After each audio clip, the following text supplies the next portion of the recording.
ಊಟ ಮಾಡಿಲ್ವಾ? ಸೊ ನನ್ನ ಹೆಸರು ದರ್ಶನ್ ಅಂತ.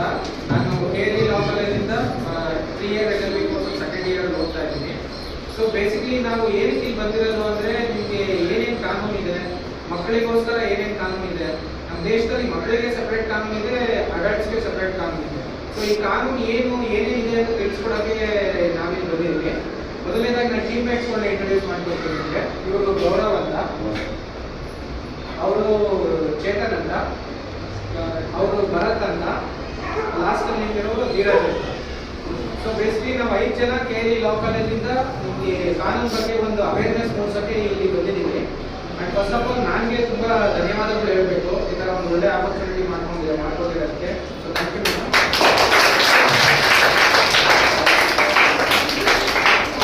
ಸೊ ಮಕ್ಕಳೇ, ನಿಮ್ಮೆಲ್ಲರಿಗೂ ಏಜ್ ಎಷ್ಟಿದೆ ಇವಾಗ? ಸೊ ನಮಸ್ಕಾರ ಸ್ನೇಹಿತರೆ, ನಾವು ಇವತ್ತು ನಿಮ್ಮ ಶಾಲೆಗೆ ತೆಗೆದುಕೊಳ್ಳಲು ಮುಖ್ಯವಾದ ಉದ್ದೇಶ ಒಂದು ಮುಖ್ಯವಾದ ವಿಚಾರದ ಬಗ್ಗೆ ಮಾತಾಡೋದು. ಅದುವೇ ಮಕ್ಕಳ ಸುರಕ್ಷತೆ ಮತ್ತು ಮಕ್ಕಳ ಹಕ್ಕುಗಳು. ಕೆಲವೊಮ್ಮೆ ನಮ್ಗೆ ಯಾರಾದರೂ ಕೆಟ್ಟದಾಗಿ ಅಥವಾ ಅಸಭ್ಯವಾಗಿ ಅಥವಾ ಅಸಹ್ಯವಾಗಿ ನಡೆದುಕೊಂಡರೆ ಅಂಥ ಸಂದರ್ಭದಲ್ಲಿ ನಾವು ಅಂಜಬಾರದು ಅಥವಾ ಎದುರುಕೊಳ್ಳಬಾರದು. ಯಾಕಂದರೆ ಇದಕ್ಕಾಗಿಯೇ ಒಂದು ಕಾನೂನು ಅಥವಾ ಕಾಯ್ದೆ ಇದೆ, ಅದುವೇ ಪೋಕ್ಸೋ ಆ್ಯಕ್ಟ್. ಪೋಕ್ಸೋ ಆ್ಯಕ್ಟ್ ಅಂದರೆ protection of children from sexual offences act, ಅಥವಾ ಮಕ್ಕಳ ವಿರುದ್ಧ ಲೈಂಗಿಕ ದೌರ್ಜನ್ಯ ತಡೆಯುವ ಕಾಯ್ದೆ. ಈ ಒಂದು ಕಾಯ್ದೆ 2012ರಲ್ಲಿ ಭಾರತದ ಸಂಸತ್ತು ಜಾರಿಗೆ ತಂದಿರತಕ್ಕಂಥದ್ದು. ಪೋಕ್ಸೋ ಕಾಯ್ದೆಯಲ್ಲಿ ಒಟ್ಟು 49 ಸೆಕ್ಷನ್ಗಳಿವೆ, 49 ಕಲಂ ಹಾಗೂ 9 ಚಾಪ್ಟರ್ಗಳಿವೆ. ಅದರಲ್ಲಿ penetrative sexual assault, aggravated penetrative sexual assault, sexual harassment, child pornography ಹಾಗೂ ಅಬ್ಡಕ್ಷನ್ ಅಂತ ಈ ವಿವಿಧ ಚಾಪ್ಟರ್ಗಳಲ್ಲಿ ಏನೇನು ಅಪರಾಧ ಅಂತ ಕ್ಲಾಸಿಫೈ ಮಾಡಿದ್ದಾರೆ. ನಾನು ನಿಮಗೆ ಬಾಲಕಾರ್ಮಿಕರ ಬಗ್ಗೆ ಹೇಳಕ್ ಬರ್ತೀನಿ. ಈಗೆಲ್ಲ ಸ್ವಲ್ಪ ಇಂಗ್ಲಿಷ್ ಬರುತ್ತೆ ಅಲ್ವಾ, ಅರ್ಥ ಆಗತ್ತಲ್ವಾ? ಸ್ವಲ್ಪ ಅಷ್ಟೇ. ನಾನು ಕನ್ನಡದವನೇ, ಕನ್ನಡ ಮೀಡಿಯಮಲ್ಲೇ ಓದಿ ಬಂದಿರೋದು, ಆಯ್ತಾ? ನಿಮ್ದರೇ ಲಾಸ್ಟ್ ಕ್ವಶನ್ ಕುತ್ಕೊಂಡು ಬರ್ತಾ ಇದ್ದೆ ಒಂದಿನ ಈ ತರ ನಮ್ಗೆ ಗೊತ್ತಾಗಂತ. ಇವಾಗ ನಾನು ಹೇಳೋದನ್ನ ಗಮನ ಇಟ್ಕೊಂಡು ಏನಾರ ಕ್ವಶನ್ ಇದ್ರೆ ಕೇಳ್ಬೋದು. ಕೇಳಿ ನೀವೇನ ಒಳ್ಳೆ ನಾವು ಕೇಳೋ ಕ್ವಶನ್ ಆನ್ಸರ್ ಮಾಡಿದ್ರೆ ನಿಮ್ಗೆ ಒಂದು 2 ಚಾಕ್ಲೇಟ್ ಎಕ್ಸ್ಟ್ರಾ ಕೊಡ್ತೀವಿ, ಆಯ್ತಾ? ಅದೊಂದು ಅಡ್ವಾಂಟೇಜ್ ನಿಮ್ಗೆ. ಇವಾಗ ನಾನು ಮಾಡಕ್ ಗೊತ್ತಿರೋದು ಚೈಲ್ಡ್ ಲೇಬರ್, ಬಾಲಕಾರ್ಮಿಕರು.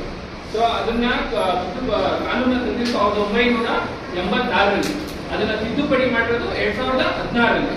ಸೊ ಈಗ ಏನ್ ಹೇಳುತ್ತೆ ಅಂದ್ರೆ, ಯಾವುದೇ ಮಕ್ಕಳು 14 ವರ್ಷದಿಂದ ಕೆಳಗಡೆ ಇರೋ ಮಕ್ಕಳು ಸ್ಕೂಲಲ್ಲಿ ಬಿಟ್ಟು ಎಲ್ಲೊಂದು ಕೆಲಸ ಮಾಡಕ್ ಹೋಗ್ಬಾರ್ದು. ಸ್ಕೂಲಲ್ಲಿ ಹಿಂಗೆಲ್ಲ ಆಕ್ಟಿವಿಟಿ ಮಾಡಿದಾರ, ಕರ್ಕೊಂಡು ಹೋಗ್ಬಿಟ್ಟು ಶಾಲೆ ಬಿಟ್ಟ ಮಕ್ಕಳನ್ನು ಶಾಲೆಗೆ ಕಳಿಸಿ ಅಂತ. ಗೌರವ್ ಅದಕ್ಕೊಂದು ಗ್ರೇಟ್ ಎಕ್ಸಾಂಪಲ್.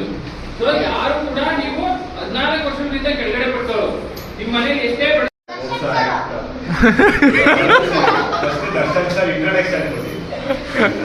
ಭರತ್ ಸರ್ ಅವರು ಮತ್ತೆ ಚೇತನ್ ಸರ್ ಏನೇನು ಇದಿದೆ ಅಂತ ಹೇಳಿದ್ರು, ಕಾನೂನು ಯಾಕೆ ನಿಮ್ನ ಪ್ರೊಟೆಕ್ಟ್ ಮಾಡುತ್ತೆ ಅಂತ ಹೇಳ್ಬೋದು.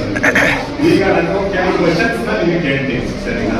ಏನ್ ಕಷ್ಟ ಇರಲ್ಲ, ಸುಮ್ಮನೆ ನಿಮ್ ರಿಯಲ್ ಲೈಫ್ ಅಲ್ಲಿ ಏನೇನಾಗುತ್ತೆ ಅವಾಗ ನೀವು ಒಬ್ಬ ಒಳ್ಳೆ ನಾಗರಿಕರಾಗಿ ಏನು ಕ್ರಮ ಕೈಗೊಳ್ತೀರ ಅಂತ ನನಗೆ ಹೇಳ್ಬೇಕು. ಆಮೇಲೆ ಕಿಂಚಾಗಿಲ್ಲ, ಒಬ್ಬೊಬ್ಬರೇ ಹೇಳ್ಬೇಕು, ಕೈ ಇರ್ಬೇಕು, ನಾನು ಅವ್ರನ್ನ ನಿಲ್ಲಿಸಿ ನಾವು ಹೇಳ್ಬೇಕು, ಸರಿನಾ?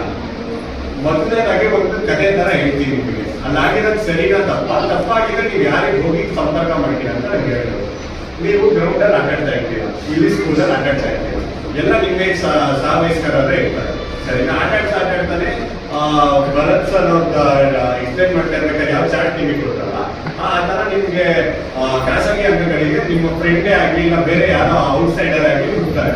ಸೊ ನೀವು ಅದನ್ನ ನೋಡ್ತೀರಾ, ಇಲ್ಲ ನಿಮಗೆ ಅದಾಗಿರುತ್ತೆ. ಅದಾದ ತಕ್ಷಣ ನೀವೇನ್ ಮಾಡ್ತೀರಾ?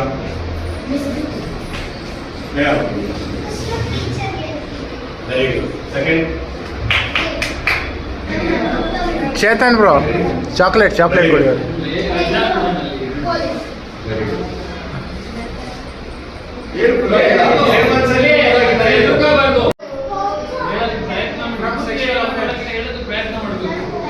Protection of children from sexual offence.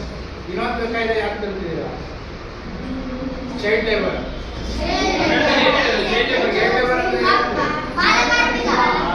ಇವಾಗ ಆ ಧೈರ್ಯ ಬರಬೇಕು, ಎಲ್ಲರಿಗೂ ಬರ್ಬೇಕದು. ಅವಾಗಲೇ ನೀವು ಒಳ್ಳೆ ಏನೋ ಇದಾಗ್ತೀರಾ, ಸಮಾಜದಲ್ಲಿ ಗಣ್ಯ ವ್ಯಕ್ತಿ ಆಗ್ತೀರಾ. ಪೋಕ್ಸೋ ಆಕ್ಟ್ ಯಾರ ಮೇಲೆ ಅಪ್ಲೈ ಆಗೋದು?